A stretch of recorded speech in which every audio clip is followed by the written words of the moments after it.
प्रियंका डॉक्टरी की पढ़ाई कर रही थी, लेकिन उसकी सास कोकिला को उसका डॉक्टर बनना बिल्कुल पसंद नहीं था और वो जानबूझकर उसे घर के कामों में उलझा कर रखती थी।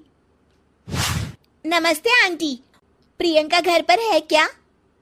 क्यों? कौन है तू और तुझे क्या काम है मेरी बहू से?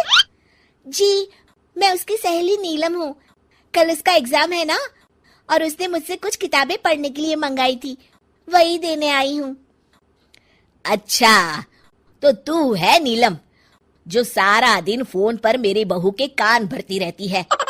देख लड़की, अगर आज के बाद तूने मेरी बहू को कुछ उल्टी सीधी पट्टी पढ़ाई तो मुझसे बुरा कोई नहीं होगा। और खबरदार, अगर आज के बाद तूने मेरी बहू को फोन किया या दोबारा इस घर में दिखाई दी। अरे माँ जी, पता नहीं आप किस जमाने की औरत है। मैं तो सिर्फ आपकी बहू की मदद करना चाहती थी, लेकिन क्या करे, बेचारी की फूटी किस्मत है जो उसे आप जैसी सास मिली है। ठीक है, जाती हूँ मैं। हाँ हाँ जा, बड़ी आई मुझे भाषण देने वाली। तेरे जैसी बहुत देखी मैंने। शाम को प्रियंका अपने पति के साथ घर आती है। माँ जी, मेरी सहेली नीलम आई थी क्या?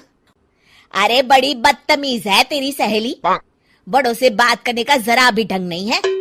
उसे तो मैंने डांट के भगा दिया।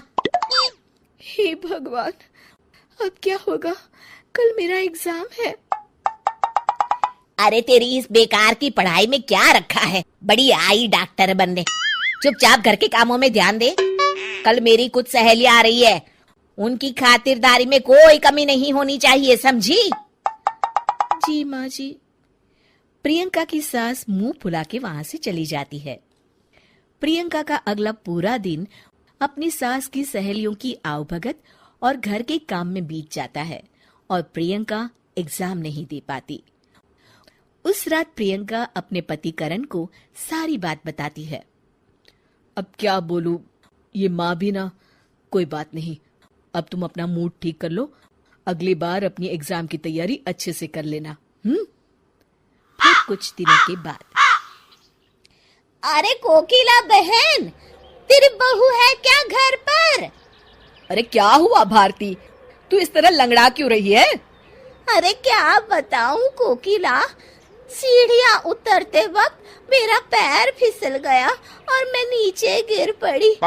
मेरे पैर में बुरी तरह सूजन आ गई है, इसलिए तेरी बहू से दवा पानी कराने आई हूँ। मेरी समझ में नहीं आता, लोग छोटी छोटी बातों को लेकर डॉक्टर के पास क्यों भागते हैं? अरे बस तेरा पैर मुड़ गया है ना, ला अभी खींचकर सीधा कर देती हूँ। ला दिखा तेरा पैर।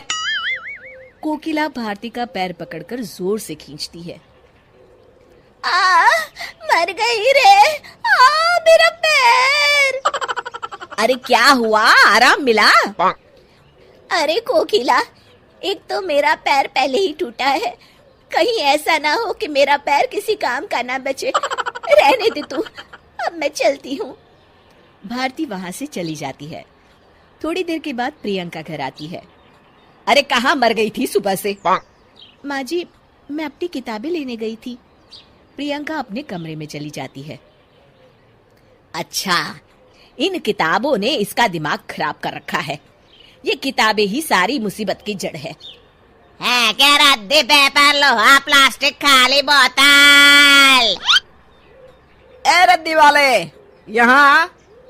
जी माँ जी, अभी आया। ये सभी किताबें ले ले। अरे माँ जी, ये सब तो अंग्रेजी की बड़ी बड़ी महंगी किताबें लगती है, आप इन्हें क्यों बेच रही हैं? अरे नास पीटे, तुझे क्या करना है? कौन सी किताबें हैं कौन सी नहीं? तू तो बस अपना काम कर और इन्हें लेकर यहाँ से चला जा। जी माँ जी। रद्दी वाला प्रियंका की सारी किताबें लेकर चला जाता है। प्रियंका को जब इस बात का पता चलता है तो वो बहुत दुखी होती है और अपनी पढ़ाई पूरी करने के लिए लाइब्रेरी जाने लगती है। कुछ दिनों के बाद, अरे मर गई रे। क्या हुआ माँ, तुम्हारी तबीयत तो बहुत खराब हो गई है। आज अपने बंगाली बाबा के पास से दवाई लेकर नहीं आई आप? अरे नाम मत ले उस बंगाली बाबा का, वो तो खुद अपना इलाज नहीं कर सकता, मेरा इलाज क्या खाक करेगा। ठीक है माँ, मैं प्रियंका को फोन करके बुला लेता हूँ। प्रियंका लाइब्रेरी में बैठी पढ़ रही होती है। तभी उसके पति करण का फोन आता है। जी बोलिए करण। माँ की तबीयत ठीक नहीं है, तुम जल्दी घर आ जाओ ना। जी मैं अभी आती हूँ। थोड़ी देर के बाद प्रियंका घर पहुँचती है। क्या हुआ माँ जी? सुबह से माँ की तबीयत ठीक नहीं है। फिक्र मत कीजिए माँ जी, आप मुझे एक बार अपना चेकअप करने दीजिए, सब ठीक हो जाएगा। अच्छा ठीक है बहू, जैसी तेरी मर्जी। प्रियंका कोकिला का चेकअप करती है। शुक्र मनाइए माँ जी कि आपकी बीमारी वक्त रहते पता चल गई है, वरना आपका ये इन्फेक्शन फैल जाता और लेने के देने पड़ जाते। प्रियंका अपनी सास को एक इंजेक्शन लगा देती है और कुछ दवाइयाँ खाने के लिए दे देती है। अब आप एकदम ठीक हो जाएंगी। कुछ दिनों के बाद कोकिला पूरी तरह ठीक हो जाती है। अपनी बहू के साथ किए गए गलत व्यवहार को याद करके कोकिला को बड़ा बुरा लगता है और वो अपनी गलती का पश्चाताप करने के लिए अपनी बहू को उसकी किताबें लाकर देती है। मुझे माफ कर दे बहू, अगर तू सही वक्त पे मेरा इलाज नहीं करती तो पता नहीं क्या होता। अरे माँ जी, आप ये कैसी बातें कर रही हैं? मैंने जो भी किया वो तो बहू होने के नाते मेरा फर्ज था।